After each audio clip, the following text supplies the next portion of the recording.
حضرات، جیسا کہ آپ تمامی احباب کو معلوم ہے، اسلامی نئے سال کا آغاز ہو چکا ہے۔ آج محرم الحرام کی پہلی تاریخ ہے۔ کل گزشتہ رات جو ہم سے رخصت ہوئی، محرم الحرام کا چاند نظر آیا۔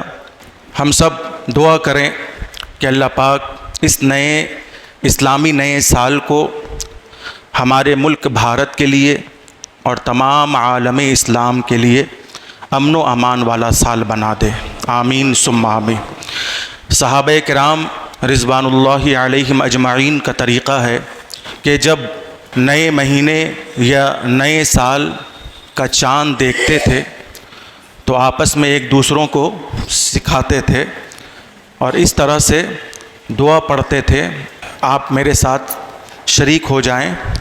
اللہم ادخلہ علینا بالامن والایمان والسلامتی والاسلام وجوارم من الشیطان ورضوان من الرحمن ربی وربک اللہ، آمین۔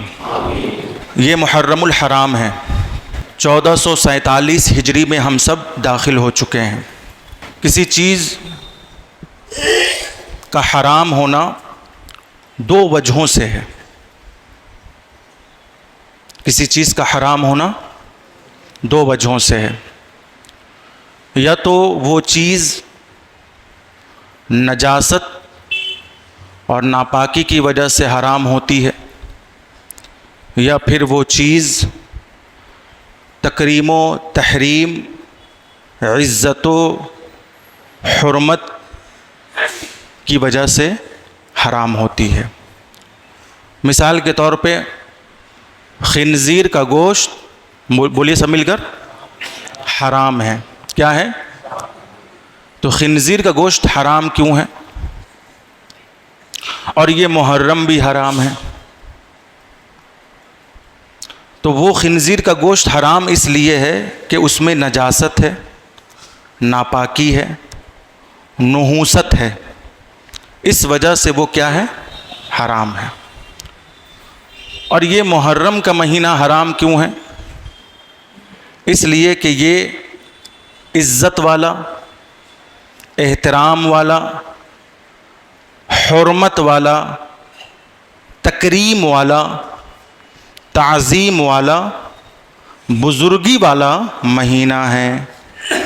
جیسے کہ ابھی میں نے سمجھایا کہ چیزیں دو وجہوں سے حرام ہوتی ہے، یا تو نجاست و ناپاکی کی وجہ سے حرام ہوگی، یا پھر کرامت و بزرگی کی وجہ سے حرام ہوگی۔ اب مثال کے طور پہ انسان کا گوشت، اب سب مل کر بولیے، ہاں، حرام ہے۔ کیوں حرام ہے؟ نجاست کی وجہ سے، نحوست کی وجہ سے، ناپاکی کی وجہ سے، تکریم و تعظیم، عزت و حرمت کی وجہ سے۔ تو اسی طرح یہ مہینہ عزت والا مہینہ ہے، حرمت والا مہینہ ہے، ادب و احترام والا مہینہ ہے۔ اس مہینے میں حدیثوں میں آتا ہے کہ رمضان المبارک کے روزے فرض ہونے سے پہلے محرم الحرام کا روزہ 10 دن کا روزہ کیا تھا؟ فرض تھا۔ لیکن جو ہی رمضان المبارک کا روزہ فرض ہوا تو محرم الحرام کے 10 دن کے روزے نفل ہو گئے۔ نفل ہونے کا مطلب یہ ہے کہ کوئی بندہ اگر محرم الحرام کی 1 تاریخ یعنی پہلی تاریخ سے 10 تاریخ تک روزہ رکھتا ہے تو وہ نفل ہے، باعث ثواب ہے۔ لیکن اگر کوئی بندہ 1 محرم سے 10 محرم تک روزہ نہیں رکھتا ہے تو گناہ بھی نہیں ہے۔ اور روایتوں میں آتا ہے کہ نبی کریم صلی اللہ علیہ وسلم نے رمضان المبارک کے روزوں کے علاوہ سب سے زیادہ پابندی کے ساتھ جس مہینے کا روزہ رکھا ہے وہ مہینہ شعبان کا ہے. وہ مہینہ بولیے شعبان کا ہے. اور روایتوں میں یہ بھی آتا ہے کہ نبی کریم صلی اللہ علیہ وسلم نے محرم الحرام کے مہینے کا ایک روزہ رکھا, یعنی 10ویں محرم کا روزہ رکھا. اور جب مدینہ شریف آپ ہجرت فرمائیں تو وہاں کے یہودیوں کو دیکھا کہ وہ محرم الحرام کی 10ویں تاریخ کا روزہ بہت ہی اہتمام کے ساتھ رکھتے ہیں. تو آپ نے ان سے پوچھا, اے یہودیوں, آج کے دن 10ویں محرم کی تاریخ میں تم روزہ کیوں رکھتے ہو؟ تو ان لوگوں نے کہا کہ اس دن میرے پیغمبر حضرت موسیٰ علیہ السلام کو اللہ نے ان کے اصحاب کے ساتھ فرعونی شکنجے سے آزاد کرایا تھا, اس لیے اسی شکرانے میں ہم سب 10ویں محرم کا روزہ رکھتے ہیں. تو میرے آقا صلی اللہ علیہ وسلم نے فرمایا, میرے صحابہ گواہ رہنا کہ ہم لوگ بھی 10ویں محرم کا روزہ رکھیں گے, کیونکہ ہم تو حضرت موسیٰ علیہ السلام کے زیادہ حقدار ہیں, اس لیے ہم بھی 10ویں محرم کا روزہ رکھیں گے. تو ہر سال حضور پاک صلی اللہ علیہ وسلم 10ویں محرم کا روزہ رکھتے تھے. مگر پھر جس سال آپ کی وفات ہونی تھی تو اس سال سے پہلے جب 10ویں محرم کا روزہ رکھا آپ نے, تو ساتھ ہی یہ فرمایا کہ میرے صحابہ آئندہ اگر زندگی نے وفا کی اور میں بقید حیات رہا تو میں 10ویں کے ساتھ 9ویں کا بھی روزہ رکھوں گا. 10ویں کے ساتھ بولیے سب مل کر, 9ویں کا بھی روزہ رکھوں گا, تاکہ یہودیوں کی مخالفت ہو جائے. اس لیے مشروع ہے, جائز ہے, نفل ہے, روایتوں سے منقول ہے کہ 9ویں اور 10ویں محرم کا روزہ رکھنا چاہیے. روزہ نفل ہے, جو رکھے گا وہ ثواب پائے گا, جو رکھے گا وہ اللہ کی نظر میں سرخرو ہوگا, اسے کامیابی ملے گی, اس کی آخرت سنور جائے گی, اس کی زندگی نکھر جائے گی. تو یہ 9ویں اور 10ویں محرم کا روزہ. اب بہت سارے لوگ سوال کرتے ہیں کہ اگر کوئی 9ویں کا روزہ نہ رکھ پایا اور 10ویں روزہ رکھا تو کیا وہ 11ویں کا روزہ رکھ سکتا ہے؟ تو ہاں, رکھ سکتا ہے. بولیے, کیونکہ اگر وہ 9ویں کا روزہ رکھ رہا ہے تو یہودیوں کی مخالفت ہو رہی, کیونکہ یہودی صرف 10ویں کا روزہ رکھتے تھے. یا اگر 9ویں کا روزہ نہ رکھ سکے اور پھر وہ 11ویں ملا لیتا ہے, 11ویں کا روزہ رکھتا ہے, تب بھی یہودیوں کی مخالفت ہوتی. تو اصل وجہ ہے یہودیوں کی مخالفت, اصل وجہ ہے بدعقیدوں کی, بولیے, مخالفت. اصل وجہ ہے عبادت بھی اس طور پر کریں, آپ اللہ کی بارگاہ میں اس طور پر عبادت کے لیے تیار ہو جائیں کہ دوسرے بد مذہبوں, بد عقیدوں کی مخالفت ہو جائے. بات سمجھ رہے ہیں آپ؟ تو یہ محرم الحرام کا مہینہ, اس کے روزے کی بڑی فضیلت ہے. آپ روزہ رکھنے کی کوشش کریں, روزہ رکھیں. اور یہ ماہ محرم, جیسا کہ آپ تمامی حضرات کو معلوم ہے کہ 10ویں تاریخ, اس کی 10ویں تاریخ بہت اہم ہے. محرم الحرام کی 10ویں تاریخ بہت اہم ہے کہ اسی 10ویں تاریخ میں اللہ نے حضرت آدم علیہ السلام کی توبہ کو قبول فرمایا, اور اسی 10ویں تاریخ میں اللہ نے حضرت نوح علیہ السلام کی کشتی کو پار لگایا. اسی 10ویں تاریخ میں اللہ نے حضرت ابراہیم علیہ السلام کو نمرودی آگ سے نکالا. اسی 10ویں تاریخ کو, یہ 10ویں تاریخ بہت اہم ہے, لیکن میں آپ کو یہ بتانا چاہتا ہوں کہ یہ 10ویں تاریخ اتنی اہم ہے کہ آپ دیکھیے کہ قیامت بھی, حدیثوں میں آتا ہے, قیامت بھی محرم الحرام کی 10ویں تاریخ کو ہی آئے گی. جمعہ کا دن ہوگا، جمعہ کا دن ہوگا، محرم الحرام کی 10ویں تاریخ ہوگی. اسی تاریخ میں بھی قیامت بولیے آئے گی. اللہ نے زمین و آسمان کو پیدا بھی فرمایا تو اسی محرم الحرام کی 10ویں تاریخ کو، اور زمین و آسمان فنا بھی ہوں گے، قیامت بھی آئے گی تو اسی محرم الحرام کی 10ویں تاریخ. اب سب سے زیادہ یادگار یہ تاریخ اس لیے بھی ہے کہ اسی محرم الحرام کی 10ویں تاریخ میں واقع کربلا پیش آیا. اسی محرم الحرام کی 10ویں تاریخ میں مولا آقا داتا ملجا ماوا امام حسین علی جدہ وعلیہ السلام اور ان کے ساتھیوں کو بے دردی سے یزیدیوں نے قتل کیا، بھوکا رکھا، پیاسا رکھا، اور ان کو مہمان بلا کر ان کے ساتھ دھوکہ کیا. تو یہی 10ویں تاریخ ہے محرم الحرام کی. اب سوال پیدا ہوتا ہے کہ مولا امام حسین نے کربلا میں 10ویں تاریخ محرم الحرام کی 10ویں تاریخ میں انہوں نے جانوں کا نذرانہ پیش کیا، 3 دن بھوکا رہیں، پیاسا رہیں، اور اپنے گھر والوں کو راہ خدا میں قربان کر دیے.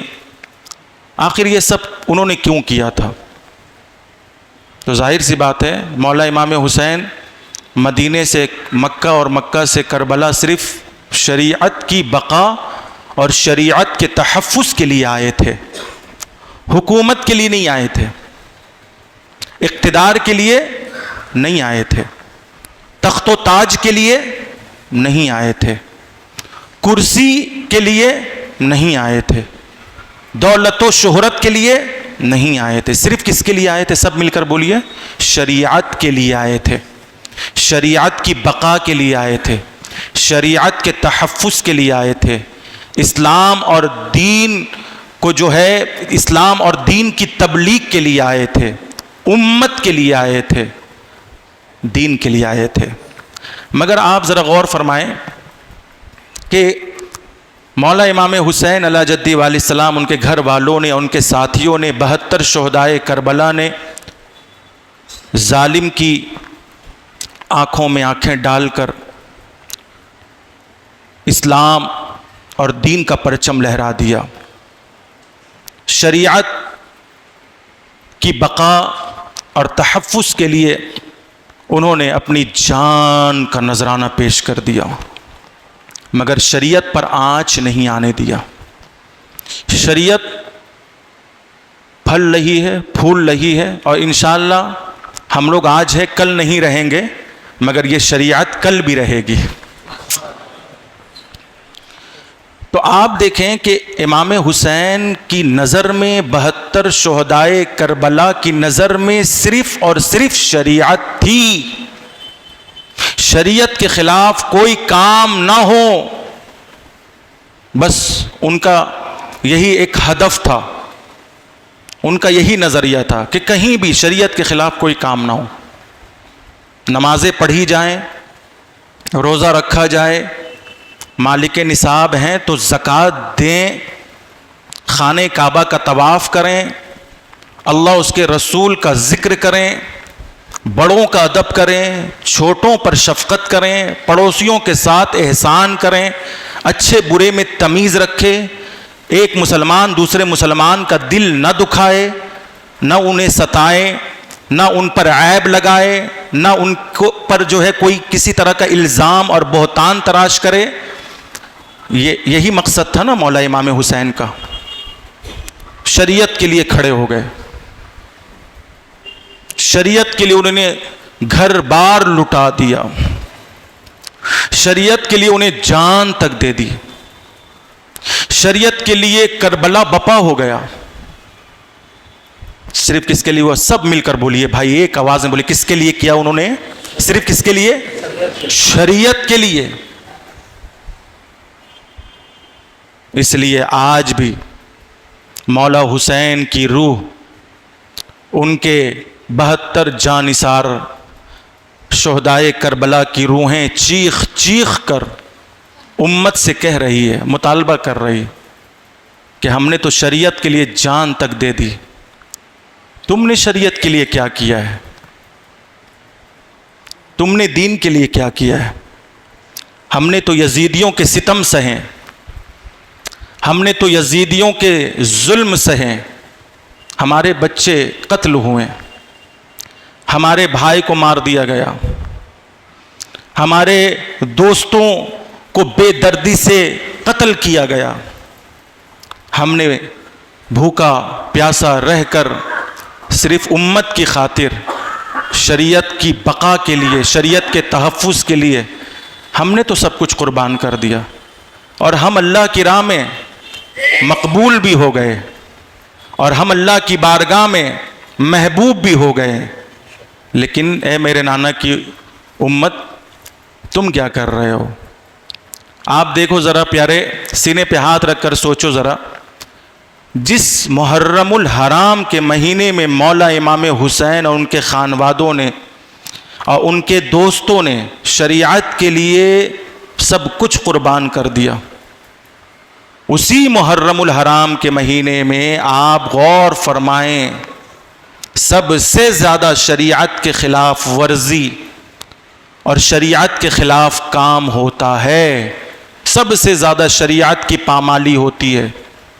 جو ہی محرم الحرام کا چاند فلک پر نمودار ہو جاتا ہے تو روح امام حسین اور شہدائے کربلا کی روحوں کو خوش کرنے کے بجائے یہ امت خرافات میں لگ جاتی ہے، بدعات میں لگ جاتی ہے، رسومات میں لگ جاتی ہے، کوئی اپنا لباس چینج کر دیتا ہے، کوئی اپنا طور طریقہ بدل دیتا ہے، کوئی کسی کے مشابہ، کوئی کسی کے مشابہ ہو جاتا ہے۔ یاد رکھنا،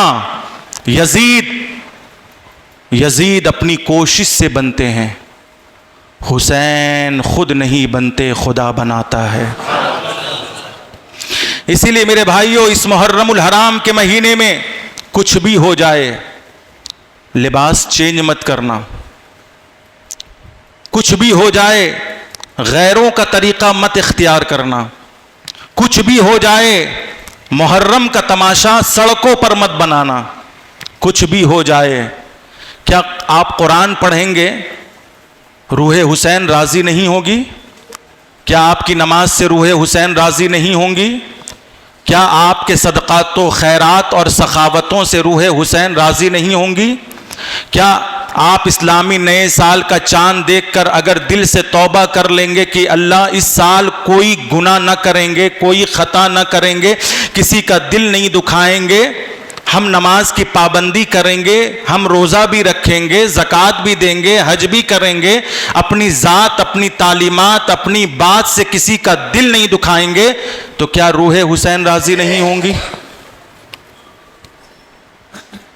میرے بھائیوں، بہت افسوس کے ساتھ کہنا پڑتا ہے کہ محرم الحرام کے مہینے میں سب سے زیادہ سنت کے خلاف، شریعت کے خلاف، آپ دیکھیے سڑکوں پر اہل بیت کا تماشا بنایا جائے گا، سڑکوں پر مولا حسین کے سر کا تماشا بنایا جائے گا، ان کے دھر کا تماشا بنایا جائے گا۔ آپ بتاؤ ذرا، بند کمرے میں آپ کے ساتھ کوئی گستاخی ہو جائے، کوئی آپ کو ذلیل کر کر چلا جائے، کوئی آپ کی عزت کو اچھال کر چلا جائے، تو کیا آپ چاہیں گے کہ کوئی آپ کا دوست، آپ کا چاہنے والا آپ کی ذلت کا پرچار کرے جگہ جگہ؟ اگر آپ واقعی حساس قسم کے لوگ ہیں تو آپ یہ ہرگز نہیں چاہیں گے یار بند کمرے میں جو ذلت ہوئی ہے رہنے دو، اللہ دیکھ رہا ہے، اللہ دیکھ رہا ہے۔